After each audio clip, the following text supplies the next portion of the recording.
Discretion is advised. Your mama black. This program contains language and sequences some viewers may find disturbing. Run! Oh my God, people, this is at Walmart. This is crazy. I try to help them. John, ready? At Walmart. I'm glad I ain't got my baby. Oh my God, he just hit that girl. Oh my God. Bill,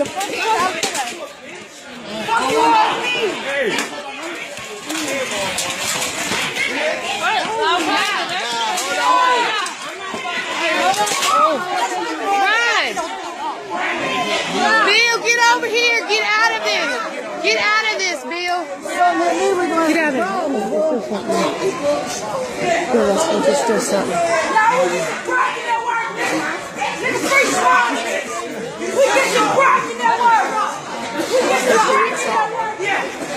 We try to stop them and everything.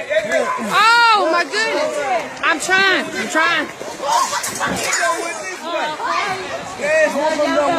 y'all walking at? I'm trying to own where y'all walking at. I'm not the one. Y'all better catch them. We even try to stop them. I try to pick these stuff up and everything. Y'all don't know. Come on, bro.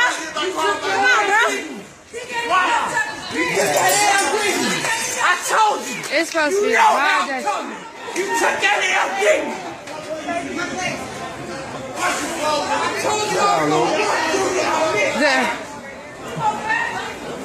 And we try to stop them and everything. Let's go see if they got their phone or anything. Why is he so stupid? I ask myself that every day. Breaking news, nigga. Some breaking news. Facts don't care about your feelings. There's something wrong with the black man's mind. There's something wrong with his mind.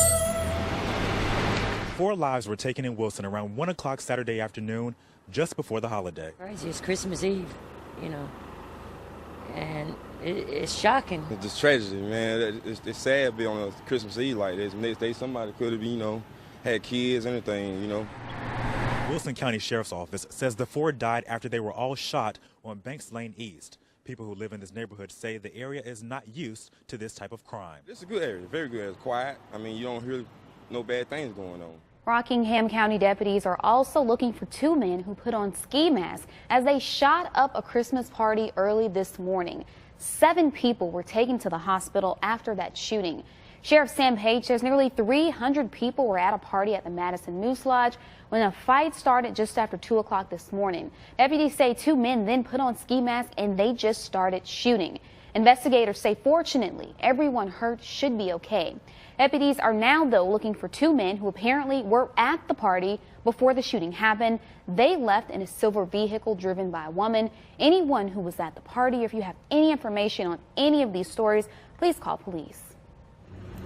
Columbia police are still on the scene here at the Walmart on Garner's Ferry Road this evening after a shooting happened earlier this evening just outside of the entrance here at the Walmart. Now, we've just confirmed with Columbia police that 3 suspects have been detained in this incident. We've also learned that 1 person was transported to the hospital with non-life-threatening injuries.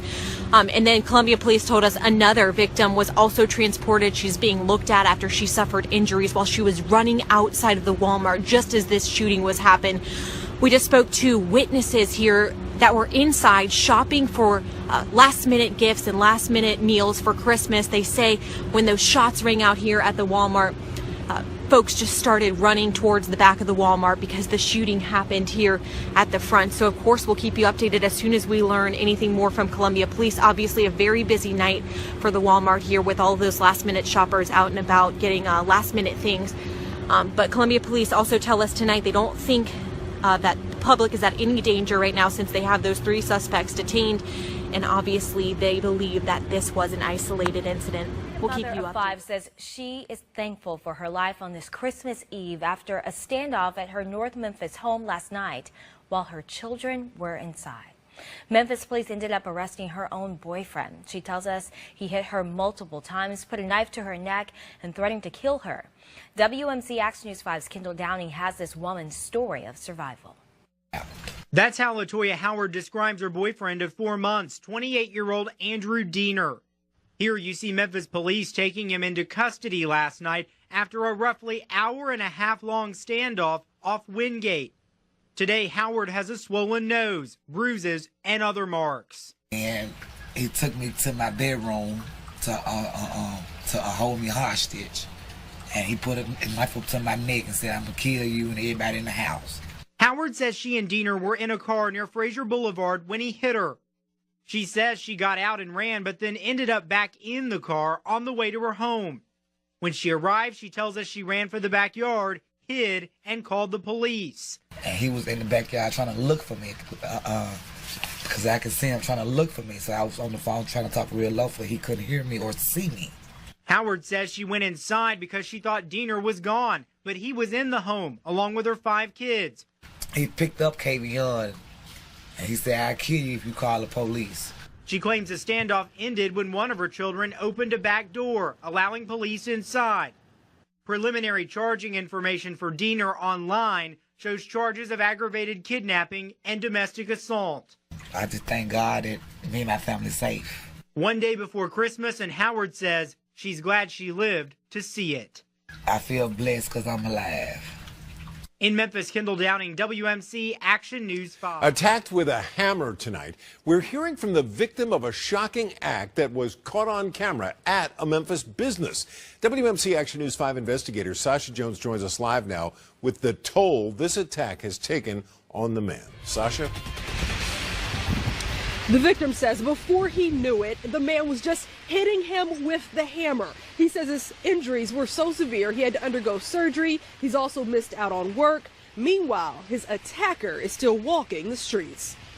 These pictures show the damage done after a brutal attack. Glasses broken, scars and bruises. For this Texas man, his work trip to Memphis ended up being a nightmare. Out of the blue, some guy comes beating on my head with a hammer. Sid Eisenberg travels the country repairing pool tables. On October 12th, he was at Click's Billiards off of Winchester. This surveillance video shows the moments when a complete stranger beat him with a hammer. You can see Eisenberg standing outside of his white work truck when a shadowy figure approaches. You can see some type of struggle. Why are you hitting me in the head with a hammer? Eisenberg says the man hit him 3 times, once in the head, hand, and stomach. After fighting the attacker off, Eisenberg is seen walking back into Clicks, asking for help. I'll never work again. I'm not getting any justice at all. Since October, Eisenberg has undergone surgery, lost thousands of dollars of work, and more than 2 months later, police have not made any arrest. He'll be locked up by the end of the week. Eisenberg says detectives have mentioned knowing who the alleged attacker is, and now he wants to know when the man will be arrested. Find this guy, charge him, arrest him, put him on trial, and let justice take its course. And we have reached out to MPD for an update on the status of this case. We are still waiting to hear back. In Memphis, Sasha Jones, WMC Action News 5.